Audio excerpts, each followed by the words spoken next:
Assalamualaikum warahmatullahi wabarakatuh. Jumpa lagi dengan saya Apoteker Bayu Erdi. Kali ini saya akan menyelesaikan webinar nomor 28 dengan tema Pediatric Asthma and the Benefit of Home Nebulization Treatment. And point 2, the role of pharmacists to improve asthma patient outcome. And number 3, manajemen obat emergency. Oke, langsung saja kita klik ikuti kuis. Kali ini saya seperti biasa, saya cuma menyimak videonya, kemudian nggak saya dengarkan, dan saya langsung ngerjakan ini tanpa belajar. Yuk, langsung kita klik ikuti kuis. Pertanyaan nomor 1. Obat emergensi adalah obat yang dibutuhkan pasien dalam keadaan emergensi dan bersifat life saving untuk keselamatan pasien. Pernyataan yang benar adalah A. Persediaan obat emergensi dicek setelah digunakan saja. B. Persediaan obat emergensi disimpan di bangsal perawatan dicampur dengan obat lain yang diperlukan. C. Persediaan obat emergensi sesuai dengan daftar yang telah ditetapkan baik jumlah maupun jenisnya, disimpan dalam troli atau kit yang tersegel dan dicek secara berkala. D. Persediaan obat emergensi bila digunakan tidak perlu dilakukan penggantian. E. Persediaan obat emergensi bisa dipinjam untuk kebutuhan lain. Saya jawab yang C. Soal nomor 2. Dalam proses penetapan daftar obat dan AMHP obat emergensi melibatkan A. Dokter IGD, B. Perawat intensif, C. Tim Code Blue, D. Farmasi klinis, dan E. Radiografer. Oke, kita jawab Dokter IGD. Soal nomor 3. Dalam proses penyediaan troli maupun kit emergensi sangat mempertimbangkan A. Kesediaan obat di pasaran, B. Izin edar produk, C. Mudah dalam penggunaan, D. Mudah dalam penyimpanan, dan E. Semua benar. Jawabannya adalah E. Semua benar.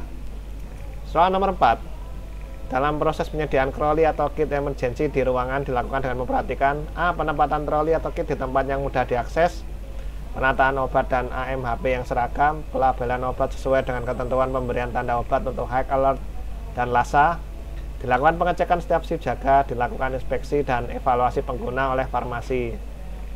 B. Penataan obat dan AMHP yang seragam, pelabelan obat disesuaikan dengan ketentuan pemberian tanda untuk obat high alert dan LASA, dilakukan pengecekan setiap shift jaga, dilakukan inspeksi dan evaluasi pengguna oleh farmasi.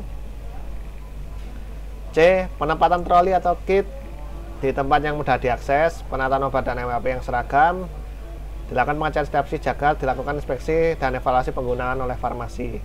D. Penempatan troli atau kit yang mudah diakses, penataan obat dan AMHP yang seragam, pelabelan obat sesuai ketentuan, pemberian tanda obat high alert dan LASA, dilakukan inspeksi dan evaluasi pengguna oleh farmasi.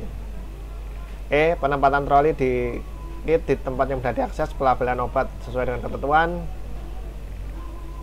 pemberian tanda untuk obat high alert dan LASA, dilakukan pengecekan setiap shift dan jaga, dilakukan inspeksi dan evaluasi pengguna oleh farmasi. Ini bedanya di penataan obat dan AMHP yang seragam.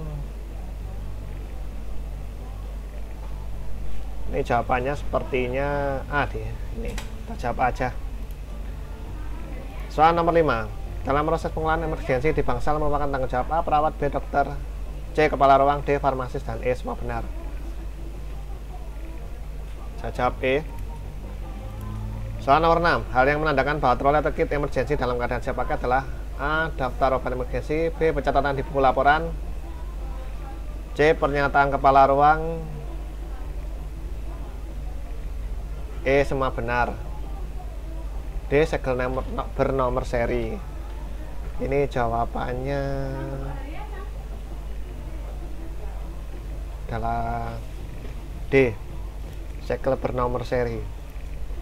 Soal nomor 7. Peralatan dalam troli emergensi yang memerlukan sterilisasi adalah, sebentar, kita cari aja nih.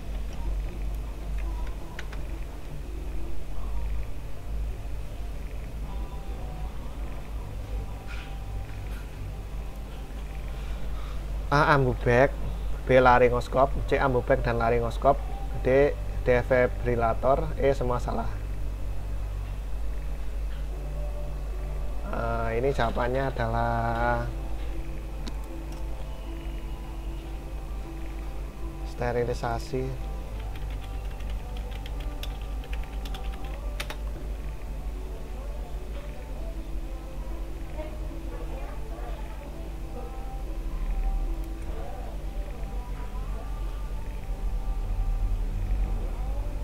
Oh, jawabannya adalah defibrillator.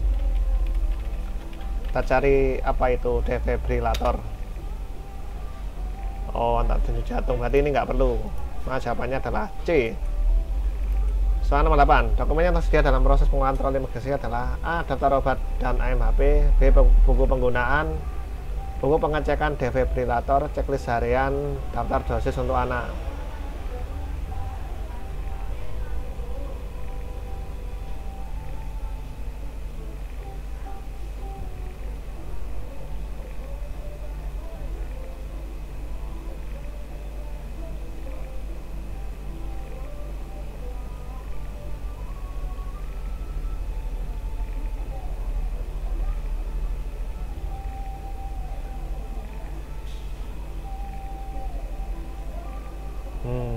Apa nih ya?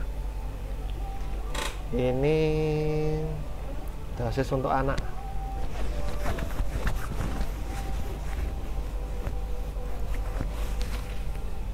Jawabannya adalah E. Bedanya cuma di daftar dosis untuk anak. Soal nomor 9. Pengecekan obat secara menurut meliputi stabilitas dan ED dilakukan oleh B. Farmasi ya. Jelas itu. Soal nomor 10. Penyimpanan troli atau emergensi dilakukan dengan menempatkan pada A. Tempat dengan akses yang mudah dan suhu ruangan, B. Akses mudah dan terpisah, C. Suhu ruangan, D. Semua lokasi di bangsal, E. Lokasi yang minim cahaya.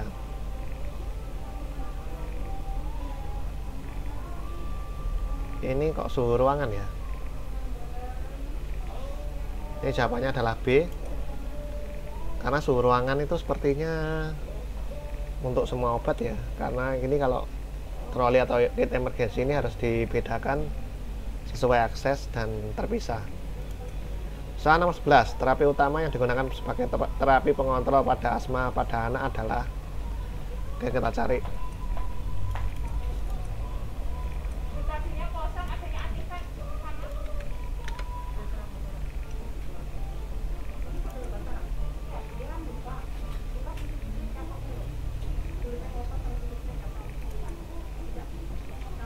Kita cari di sini.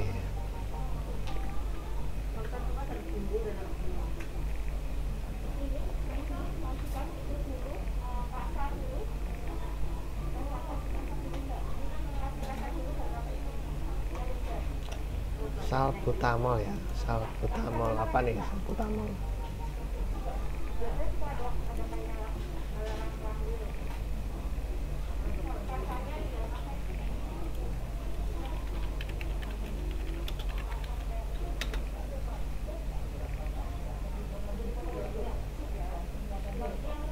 Jawabannya adalah C. Saba. Berikut ini adalah kelebihan terapi nebulisasi dibandingkan PMDI plus Pager. A. Koordinasi yang diperlukan lebih minimal. B. Tingkat kesalahan dalam pengantaran obat lebih rendah. C. Dapat mencampurkan berbagai obat yang kompatibel. Dan D. Semua benar. Jawabannya yang D. Soal nomor 13. Sesuai dengan rekomendasi UKK Respirologi PP IDAI 2019 pada tata laksana asma akut, pada pasiennya mengalami asma serangan ringan sedang, maka dapat diberikan terapi sebentar.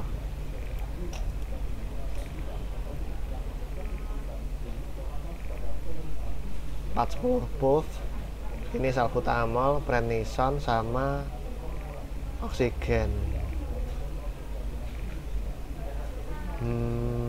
Kalau sedang prednison, oksigen ya kan, prednison. Kita cari aja lah. Saba.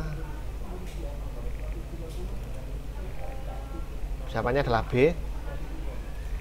Soal nomor 14. Berikut ini adalah rekomendasi NICE terkait tata laksana asma berat selama pandemi COVID-19, kecuali A. Terapi nebulisasi dapat dilanjutkan di rumah, B. Diperlukan pembersihan secara berkala pada alat inhalasi. C. Terapi nebulisasi dilanjutkan karena aerosol yang dihasilkan berasal dari cairan obat di nebulizer.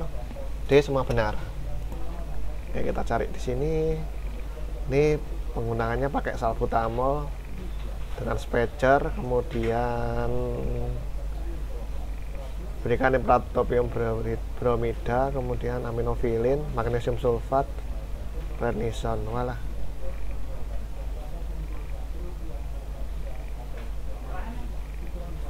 Ini sepertinya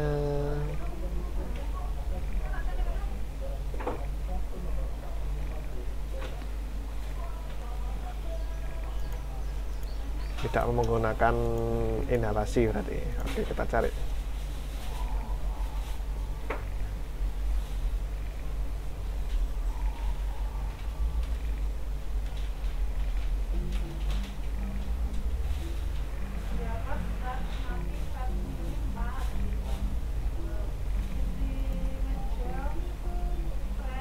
Jawabannya B.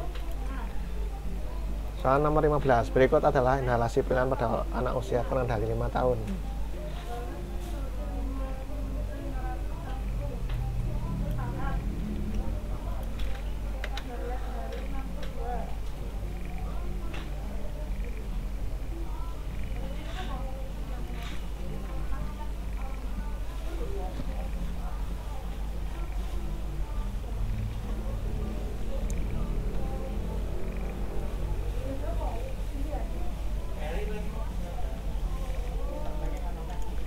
Inhaler ya, ini jawabannya.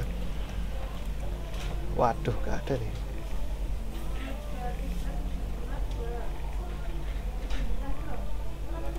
Blazer kayaknya ini.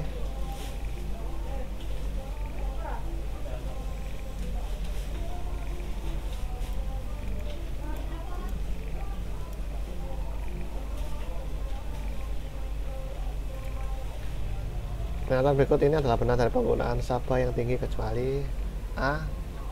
Berasa sama dengan 3 kanister Sabah per tahun dengan kunjungan ke UGD atau rawat inap di rumah sakit. B. Lebih dari sama dengan 12 kanister Sabah per tahun meningkatkan resiko kematian. C. Penggunaan Sabah secara regular atau overuse menyebabkan down regulation reseptor beta dan penurunan respon. Oke, jawabannya adalah D. Soal nomor 17. Berikutnya adalah farmasi dalam manajemen asma. A. Melakukan pengecekan rekod medis pasien. B. Melakukan review asma pada pasien menggunakan pendekatan simple. C. Memberi edukasi tentang asma pada pasien. Jawabannya adalah D. Semua benar. Soal nomor 18. Berikut ini adalah prosedur penggunaan Pulmicort budesonide Respul kecuali A. Dapat diberikan menggunakan jet atau kompresor nebulizer. B. Bersihkan wajah dan kumur dengan air setelah dinebulisasi. C. Pulmicort Respul dapat dicampur dengan obat nebulisasi lainnya. Dapat diberikan menggunakan ultrasonic nebulizer. Waduh, kayaknya ini D ini. Soal nomor 19. Berikut ini adalah pernyataan yang benar mengenai profil farmakokinetik budesonide. A. Memiliki waktu disolusi lebih cepat dari fluticasone. B. Efek vasokonstriksi yang lebih kuat dari fluticasone setelah 30 menit pemberian. C, A, dan B benar. D, semua salah. Jawabannya C. Soal nomor 20 nih, soal terakhir, mudah-mudahan lolos dan dapat sertifikat. Pemberian Pulmicort atau budesonide untuk treatment maintenance jangka panjang pada pasien anak berusia 3 sebulan sampai 12 tahun. A, setengah miligram setiap nebulisasi 2 kali sehari. B, 1-2 miligram setiap nebulisasi 2 kali sehari. C, 2-3 miligram setiap nebulisasi 2 kali sehari. D, 1 miligram setiap nebulisasi 2 kali sehari.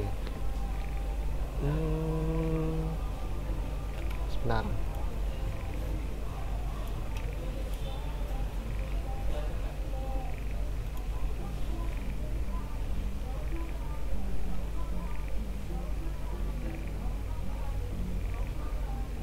Pratopium bromide mana ini? Pratopium.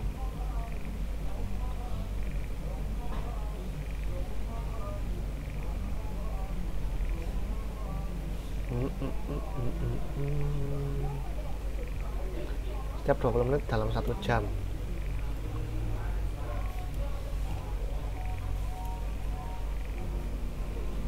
(20 kali 4 berarti 1 mikrogram.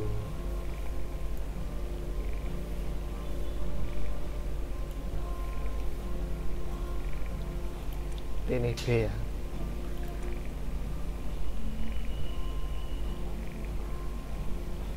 Oke. Ini jawaban saya 45. Nilai saya 45 kayak dapat SKP nih. Nah, coba kembali ke event ya.